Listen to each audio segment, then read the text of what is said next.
Hello, and welcome to another episode of Who Knew in the Moment, the podcast. I'm your host, Phil Friedrich, and today I'm honored to have Amberly Lago with me. Amberly is not a new face to the podcast. This is going to be our second time getting to connect, but in our first one, we talked a little bit about her story and one of her books. Today, we are talking about a second book that is coming out, and she's the author of Joy Through the Journey. And just as a reminder from the first time, if you haven't read this one Oh, yet, go out and get it. But True Grit and Grace, and that was the journey, her original story in the book that she wrote. And once again, today we'll be talking about book number two. So, Amberly, thanks so much for being on today. oh my goodness. Thank you for having me back. It's so great to see you. And I can't believe I have another book. It took me a while to write the second one. I think I had a little PTSD from the first. It's a journey. It's a Yeah. journey writing a book. So thank you so much for having me on.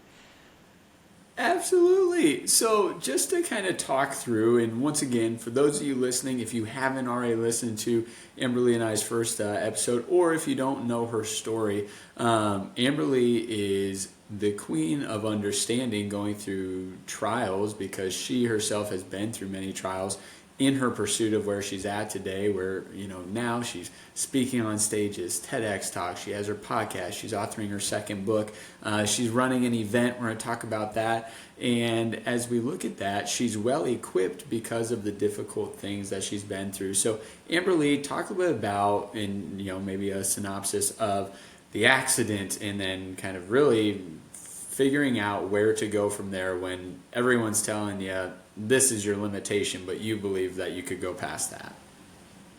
Oh, yeah. Well, I was doing something completely different that I'm doing now. I mean, if you would have asked me years ago or told me, hey, you're going to be speaking on stages and writing books, I would have been like, what? Because I didn't even own a computer. It's like almost like 7 years ago, I think I bought my first computer. I bought a laptop because I had this big dream of writing a book. I wanted to share my story of overcoming a near-death accident so I could turn pain to purpose. And so thank you so much for having me on your show to talk about True Grit and Grace. And that was really a book about a memoir meant to inspire. And I talk about how I went from being in the fitness industry, having a very successful fitness career. I mean, I was sponsored by Nike. I was in Shape Magazine, Health Magazine. I regularly contributed to those magazines as far as fitness articles. And life was good. And so everything was turned upside down.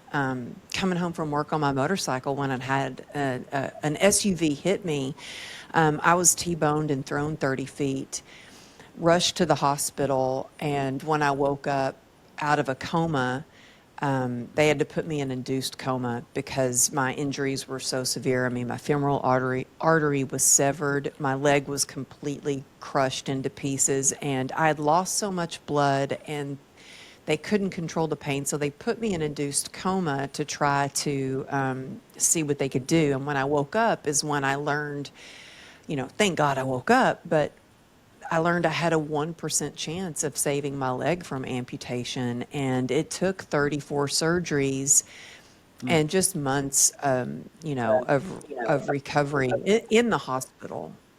And then out of the hospital is when the real journey began because I was diagnosed with an incurable nerve disease called complex regional pain syndrome. Well, they say it's incurable, but I say it's not yet curable. Yes. And I've been just trying. I mean, honestly, this past year was actually a bit of a struggle for me. And it's to me to write a new book while I was going through health challenges. I mean, I still deal with chronic pain every single day. And, dealing with a pain that's ranked highest on the pain scale every day, but and still trying to find some sort of relief. And I mean, I've tried everything from Eastern, Western medicine. At one time, I was on 73 homeopathic pills and 11 prescription medications. I've done spinal stimulator, spinal blocks, ketamine infusions. I flew out of the country to try a radical stem cell treatment, which actually ended up this. I was actually in a wheelchair this past year. I was back in a wheelchair.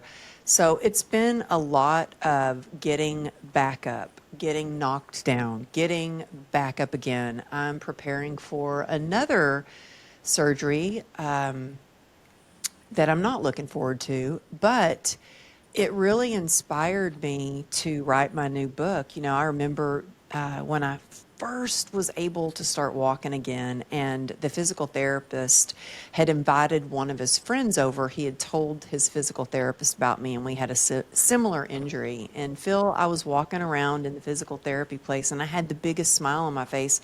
And I was just so happy to be walking, and it looked scary. My leg looked scary. I mean, I'm scarred from the hip down, and at that time, the scars were still pretty red and raw and fresh. And the guy looked at me and the physical therapist and said, "What's wrong with her? She's way too happy. Doesn't she know how bad this is?" And I thought, I was joyous and free. I was walking. And I thought, if I can find joy throughout hardships, throughout, you know, being in a wheelchair and getting back up, and I mean, nothing wrong with a wheelchair. My little brother's been in a wheelchair his whole life, but it's a constant getting knocked down, getting back up, kind of like being an entrepreneur is. And so I thought, I had had a sticky note on my computer, like it's still here. Here it is, sticky note, saying joy through the journey. And like, really, how do you shift your mindset and really strengthen your resilience and be in the present moment? I think so many of us, me included, and that's why I use the tools that I have written in the book, worry about what we did or said in the past, or we're anxious about stuff that's happening in the future. And I thought, I want to write a book that I share exactly what I do on a daily basis to still find joy amidst life's ups and downs. And so that's a little bit cliff note version of kind of where I was and why I'm here now with you. So, you know, blessed to be here with you now. And so I hope that this book, this new book, really inspires others to level up and claim their joy that comes from deep within us. I love it. So as you're speaking through that, I think, a couple of things that come to my mind as I hear you talking about your journey and finding the joy in it is how at one point something such as just the ability to walk brought you joy, right? Just because you thought, man, that might actually be taken away from me.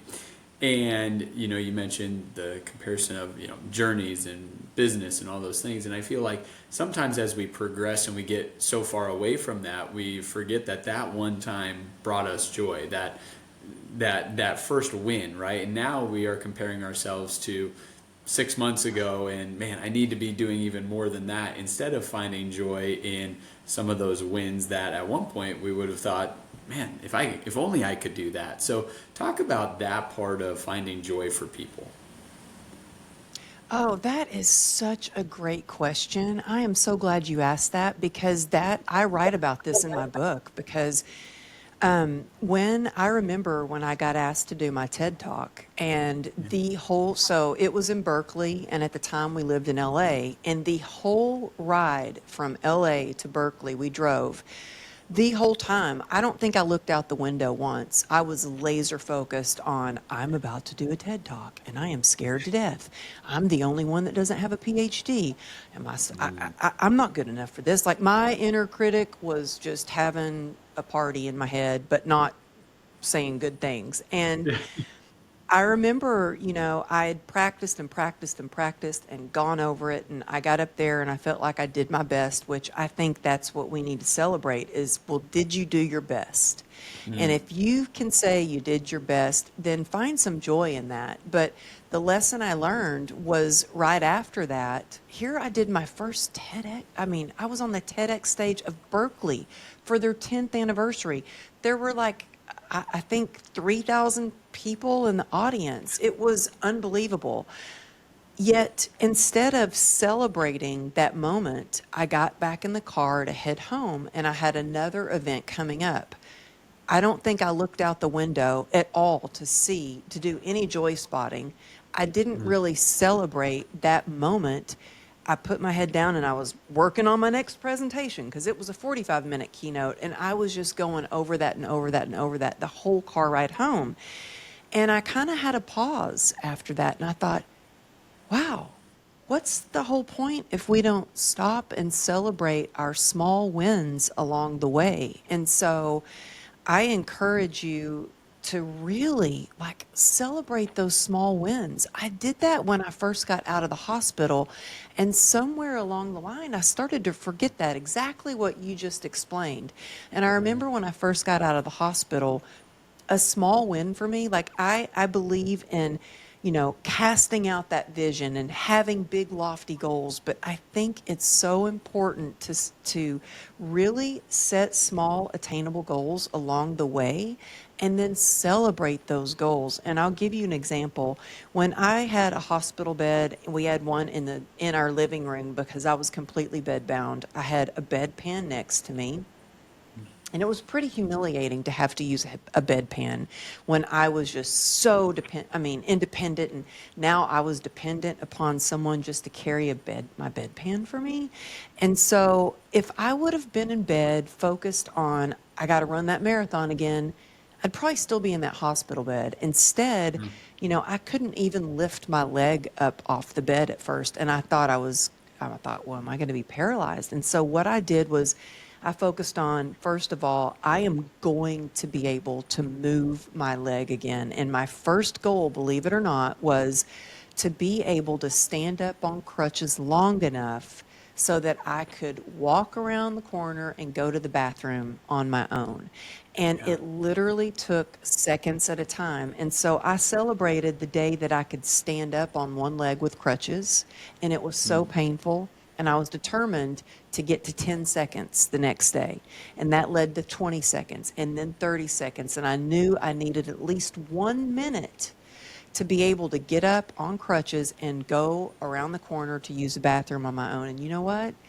That was a big win for me. And I was so excited and so filled with joy because of that little thing, being able to use the bathroom on my own.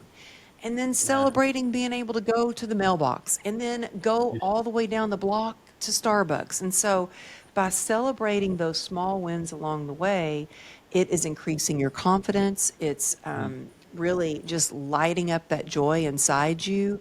And so I had to remember that as an entrepreneur. Like, what am I doing? Like, stop being so focused on the outcome and be in love with the process and be in love with the journey, and then you're going to achieve success because you love what you're doing. So yeah, I think somewhere along the way I kind of forgot that and I had to get back to basics. I love that. Now, as I think about just the title of the book, Joy Through the Journey, and what you just mentioned, those moments that you remember distinctly, as someone starting this journey of finding joy in their journey, do you encourage them to, journal those wins? How do you encourage people to keep track of those so they can start stacking the wins and seeing the progress?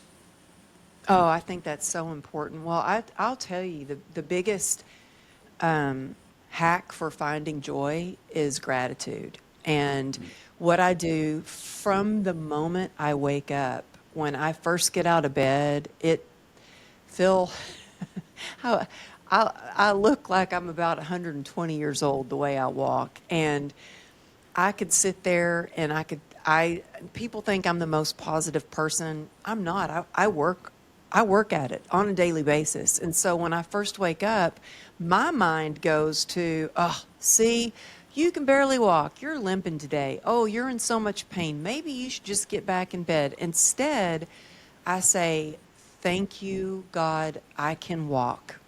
Thank you, Yeah. God, I have both my legs. Thank you, God, I get to go back to work. I get to work. I was told I'd never walk again. I was told I would never work again. I was told I'd be disabled and on disability, and I'm like, that's not the life I see for me. Yeah, I can be Yeah. disabled, but I can be dignified and disabled. And so I practice gratitude, and then as soon as I'm up, I usually walk out of the bedroom so I don't disturb my husband, and I come to the couch and I get down on my knees and I pray. And I say a prayer of gratitude. I pray for others in my inner circle or family members or whoever needs a prayer. And then I say practice gratitude and have accountability. And so, something I think that really helps you celebrate your wins is it's great to think about what you're grateful for, to pray about what you're grateful for, but I write it down. I use an app. I'm not affiliated with this app by any means, and it's a recovery app because I got sober back in 2016.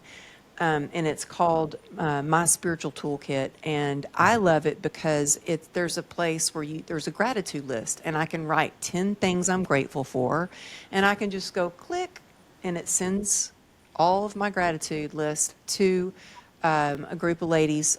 We call ourselves the God Squad, and we get to celebrate each other's gratitude. And you know what? It's one thing when you can think it, one thing when you can write it down, but then when you can share your gratitude and you can see what somebody else is grateful for, it really shifts the way that you feel. And then if you're having a bad day, you can go back and you can read your whole gratitude. It's all in there.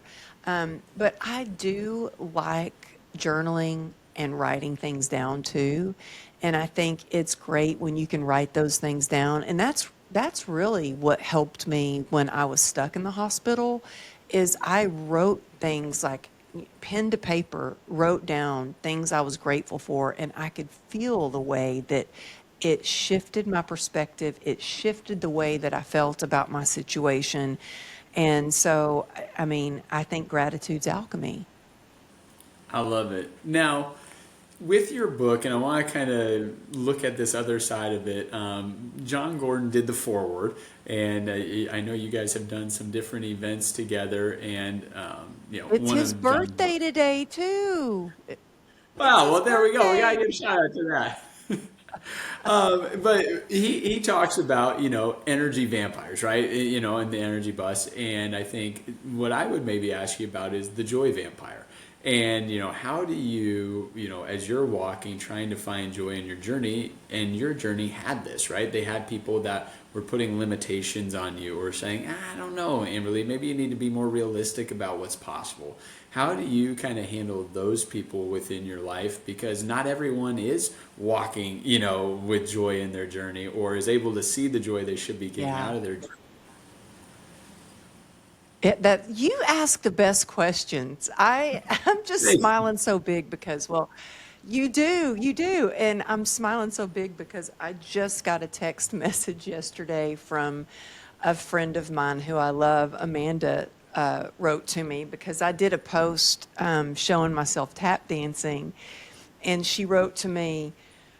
I know you better not tell Amberly she can't do something because that's the first thing she's going to do because I did a post about it was this whole thing about TikTok being shut down. Oh, it's back up. Is it going to be shut down? And so I went and looked at my TikTok, which I'm rarely on, but during COVID, my daughter started doing TikTok, and I was like, maybe I should do TikTok. And she was like, "Oh, mom, no, you're too old. You do not do TikTok. You are too old." And I was like, "Oh, then I'm definitely going to do TikTok." And then I was like, maybe I'll do a tap dance. And I hadn't tapped since my motorcycle accident. I didn't even know if I could tap anymore. I got my tap shoes out and my foot's deformed. My ankle's fused. My foot I'm metal from like the knee down is all metal, even into my toes. And so there I am trying to like shove my foot in this tap shoe. And my daughter's like, "Mom, it's not going to work. Your foot won't fit in that shoe anymore." And I was like, "Oh, it's going to work." And I felt kind of like one of the sisters from Cinderella trying to squeeze their foot in that glass slipper. And I was like, I got my foot in there and I just flipped the camera over and I started doing a dance. And I was like, and I wrote on there, this is the first time I've tap danced since my motorcycle accident. I was so joyous. And I Yeah. posted that video. And the comments, oh my goodness. One of the comments was, "Oh my gosh, I was eating and I almost threw up. Don't ever post Mm. anything that shows your leg again." Like the comments were pretty crazy. Yeah. That they were really trying to rain on my parade that I was having. They were trying to be joy vampires. But you know what? Yeah. When you are in complete acceptance for who you are and where you are on your journey, Mm. then the naysayers, it doesn't matter, you know? And I don't know about you, but when somebody tells me I can't do something, it's motivation to me. I'm like, "Oh, Yeah. really? Watch me. I'm gonna do it. Oh, I can never work again? Oh, watch me." You don't think, I mean, and I've been that way since I was a kid. I remember, I was a professional dancer before I was in the fitness industry. Yeah. And I remember packing up my bags and I was headed to Hollywood and I was going to be this professional dancer. And everyone said, "You'll never make it. Who do you think you are? What?" Even my stepmom, I remember the last thing she said to me when I was leaving, she said, "Amberly, I think you're making a big mistake." My mom Mm. said, "Why are you packing everything? You're going to be back in a couple of weeks." Well, it took 31, I mean, I had a successful career. My first music video a month later I was dancing with MC Hammer.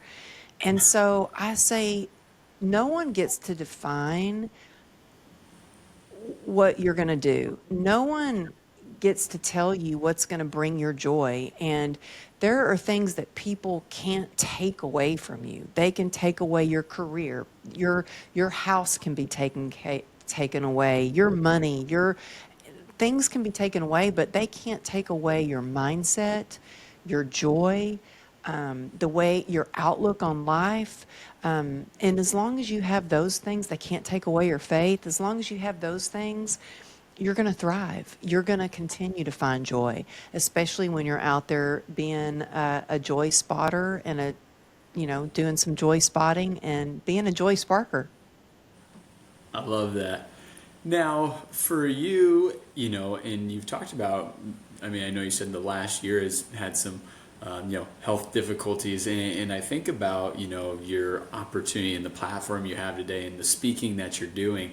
I would imagine that that's a tough balancing act to go up on stage and talk about, how to find joy and, these parts, all the while you're dealing with these difficult situations and you're really having to live out what you're talking about, right? I think sometimes you hear people talk Yeah. about things and it's like, oh, you're just saying those things, but I see behind the curtains and that's not necessarily the case. But for you, you're really living out what you write about, what you talk about. So talk about that element for you in speaking and going through difficulties and still having to come to your best and present to people and really the movement that you're in.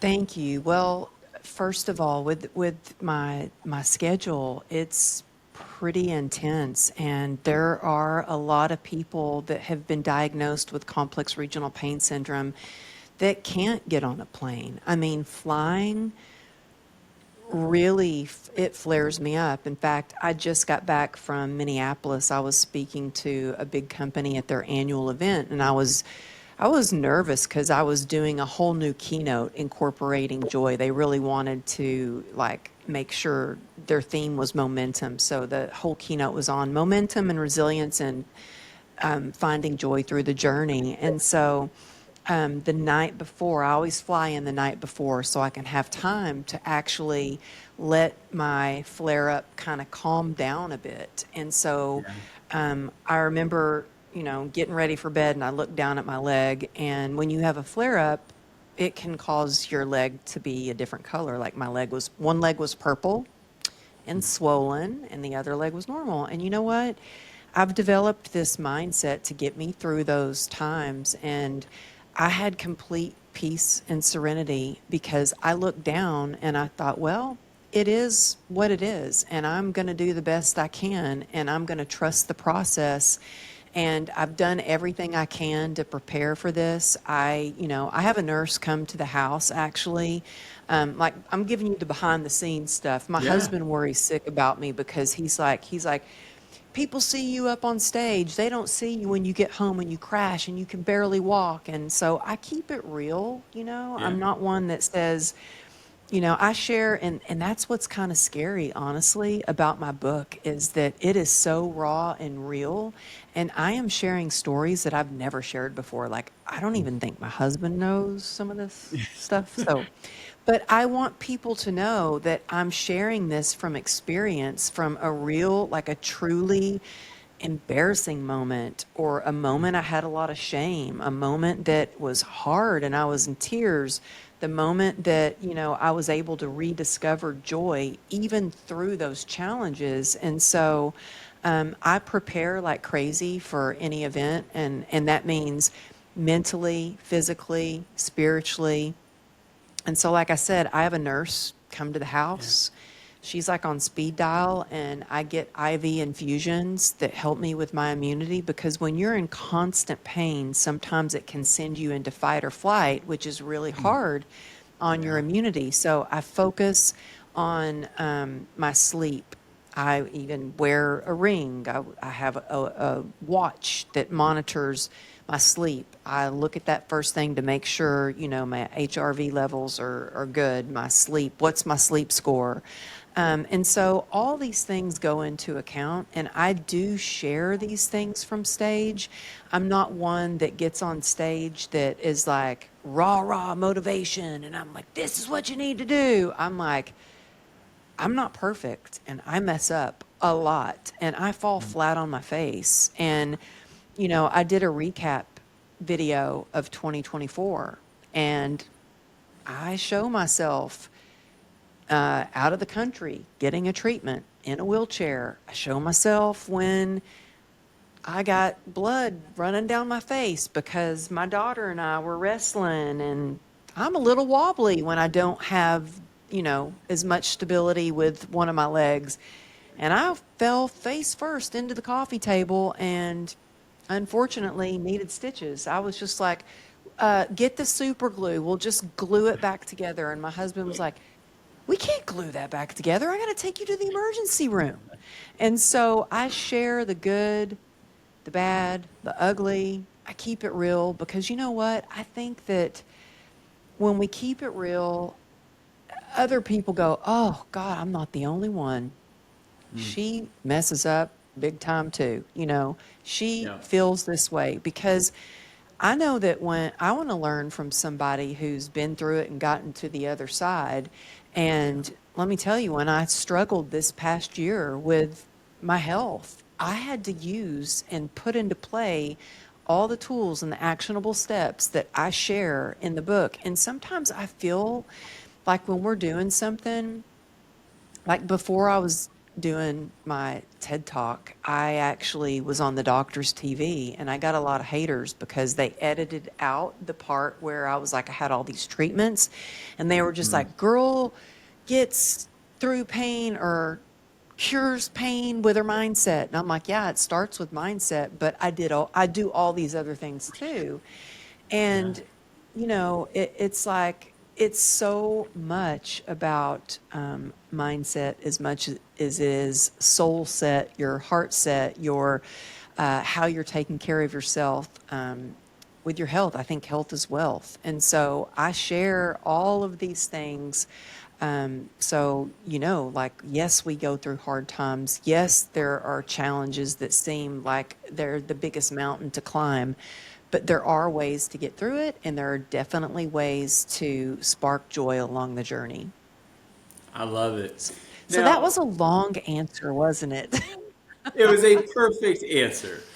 Now, with the book, John Gordon wrote the foreword. So, talk a little about how you and John got connected, and then let's dive into maybe a few practical tidbits that someone should go get the book and read about.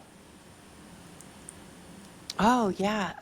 Well, first of all, I just texted John this morning, you know, to say happy birthday. And I was like, thank you for all that you do. And I can't believe my favorite author wrote the foreword for my book. Like, Yeah. I have every one of his books. And honestly, my daughter has to read books for school. But one day I walked into her bedroom and she was just reading one of John's books. I didn't say read this. It wasn't a school project. I was happy she was, I think it was The Carpenter she was reading. Yeah. But how originally how John and I got connected was a friend of mine, David Nurse, who he's been on my podcast. I saw in his story that he posted a book uh, about grit. It was called Relationship Grit, and Yeah. John and his wife Catherine Gordon wrote the book. And I was like, my podcast used to be called True Grit and Grace before I rebranded it to the Amberly Lago Show, and I was like, relationship grit. Well, I need to have them on my show. So I reached out to John and Catherine to invite them to be on my show, and they said yes. And when they were on my show, we just really hit it off. And Yeah. Catherine and I love Catherine. She's like one of my best friends now, but she ended up joining my mastermind. And I really like got close with her. I helped her launch her podcast. And I mean, she did all the hard work. I just kind of gave her some guidance. But we got really close. And then, gosh, I'm trying to think. We shared the stage, John and I. Oh, and then I asked John, and I put Catherine on my stage for one event, and the next year, John came and spoke at my annual event called Unstoppable Success Summit. And then I was actually, I was going to be on Ed Milet's podcast, and I was flying out there, and they live close to John and Catherine. And Catherine was like, "You're just going to stay with us." I'm like, "No, no, no, no, no. I'll just get a hotel." And she's like, "No, you are going to stay with us." And we had a blast. And so I was just there again to stay with them for an event. And staying with them is more fun than the actual event. I mean, they're just the most incredible people. And let me just say something else about how amazing John is. So when he was speaking at the event, my husband was like, "Well, I will pick up John and Catherine from the airport." And my husband, his car looks like one of those black Ubers. You know, it's the Yeah. SUV with the tinted windows. And when Johnny, my husband, picks me up from the airport, I can never find his car because it looks like all the black Ubers. You know what I mean? Yeah. And so, anyways, like, I will pick up John and Catherine.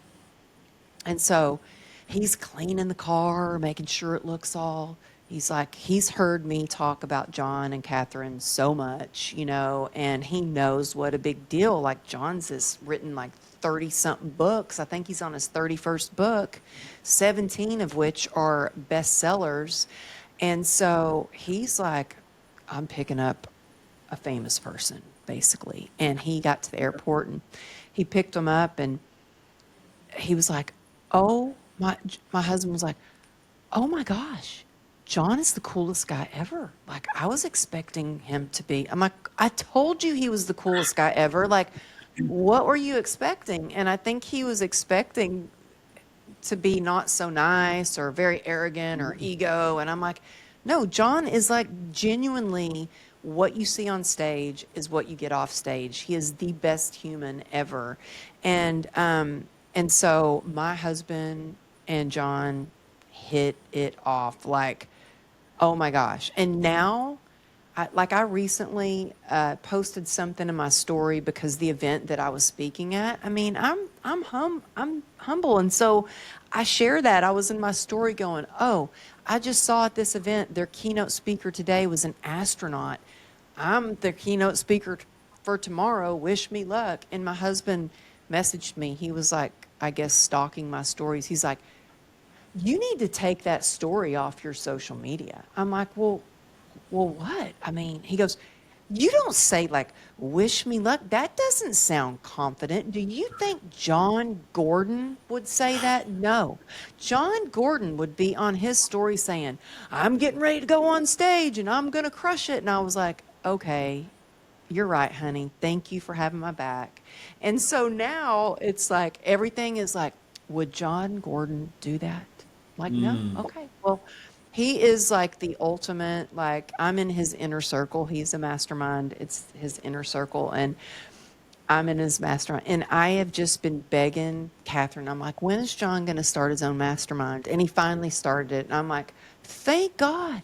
You finally, I'm like involved with his mastermind. In fact, he just posted today, he called me to interview him for his mastermind while he was in Dallas. So I drove down, he was doing an event, and we stepped out and I interviewed him for his mastermind. And this is the kind of person John is. And I'm sorry, I know this podcast isn't supposed to be all about John Gordon. I just hope you can tell like how much I admire him as a Yes. human, as an author, as a person, as a speaker.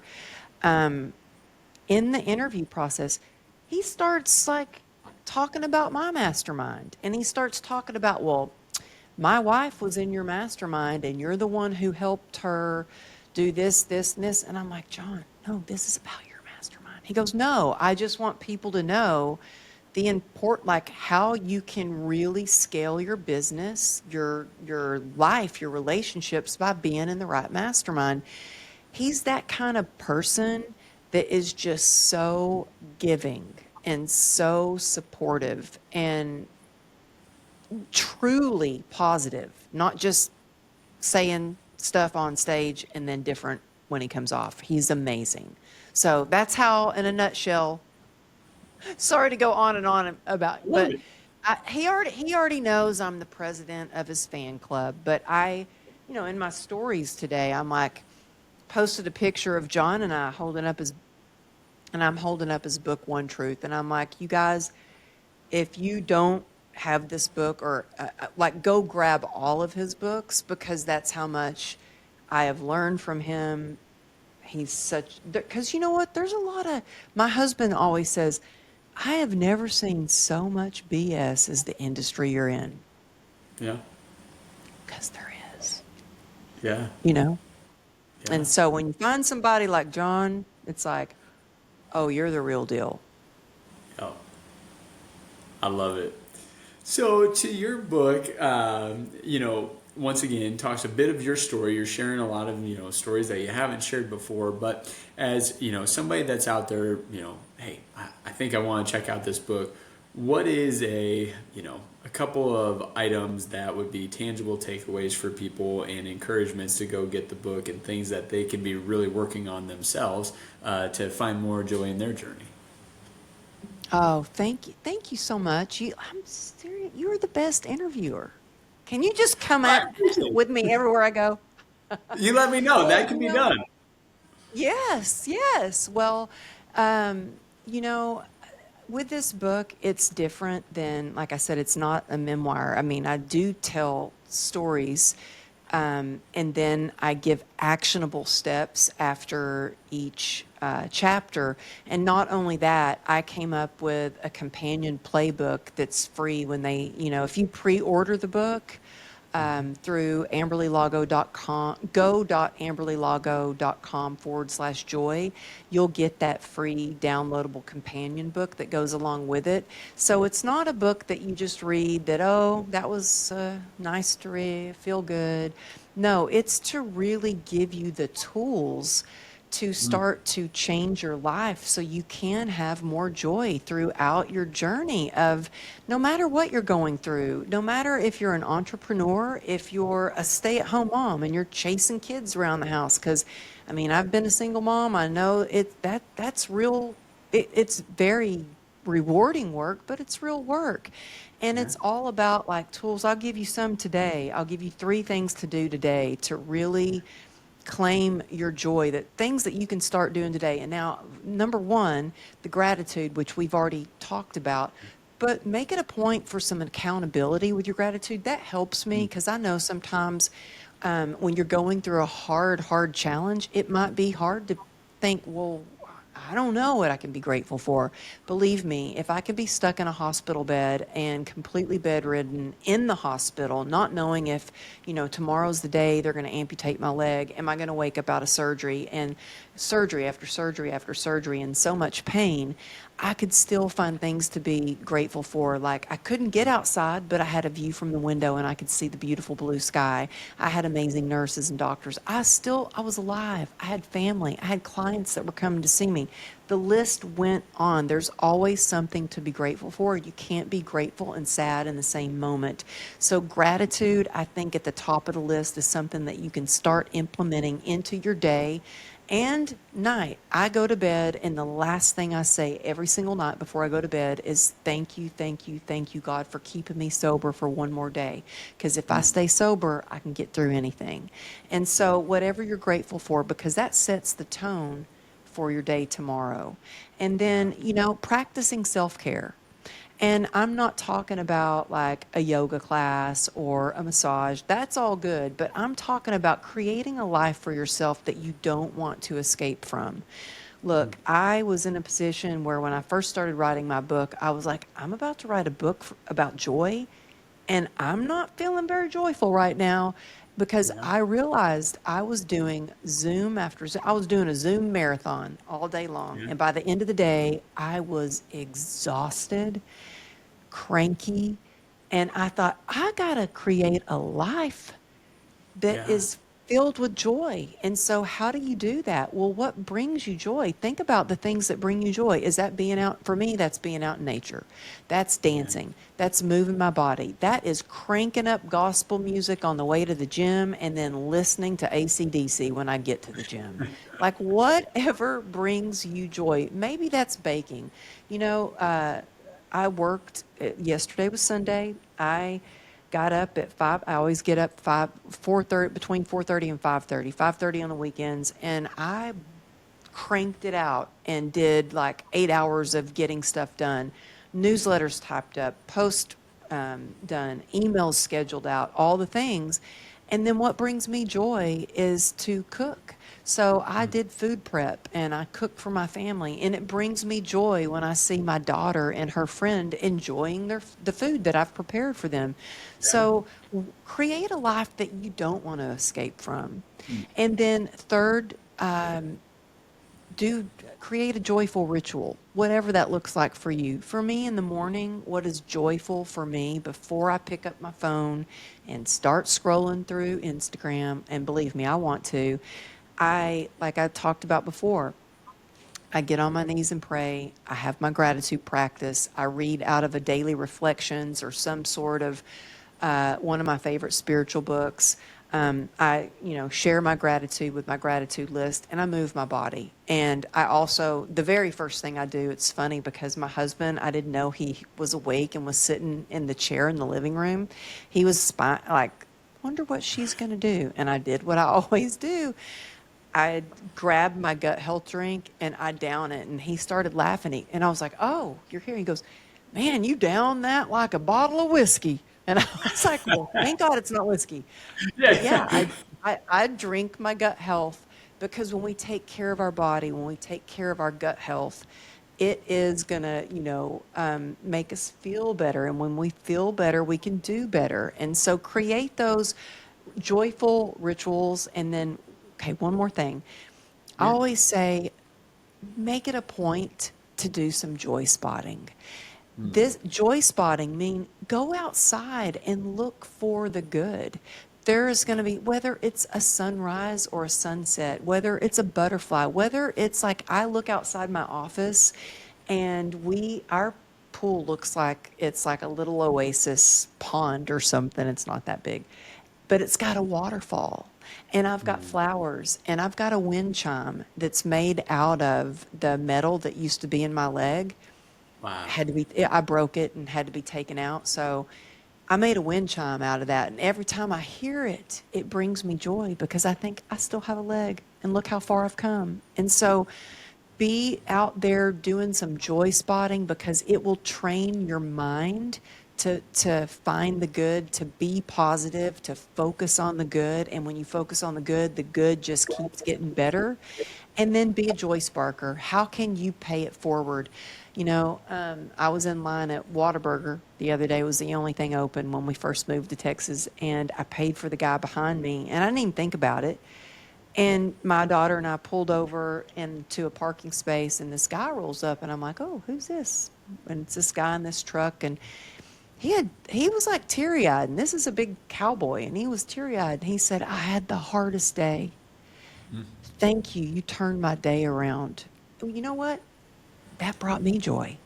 To Yep. have him say thank you. And so how can you pay it forward? How can you go out there and smile at a stranger and talk to someone? You never know what kind of day they're having. And so go out there and do some joy spotting. Go out there and be a joy sparker and walk into every room and see how you can cause the ripple effect of joy. I love it. Well, everyone, this is your call. Go grab the book. You can pre-order it or order it, but go check it out. Check out Amberly Lago, the podcast, her show as well, so you can get constant touch points instead of just through the book. But both are a dynamic impact. So, Amberly, I want to say thanks so much for being on today, and excited to just continue to watch your journey. And I know we'll be doing this again in probably 2 or 3 years for book 3 or the next summit, whatever it is. Thank you. You're so awesome. I think my husband will kill me if I write another book. I'll just tell you really quick. When I got the book deal, so I come out of my office and I said, honey, I just got a book deal. And he goes, oh, God, when are you going to have time for that? And I was like, I'm going to make time. But you see, that's another reason why don't tell me I can't do something. Watch me, I'm going to do it. And so I was like, okay, maybe if he was constantly like, oh, that's awesome, you got this, I would kind of be like, oh, really? Do I? But when he's like, oh, gosh. So yeah, if I write a third book, I think he'll seriously kill me. Oh, I love it. Well, thank you. Thank you so much. You're awesome. Thank you so much.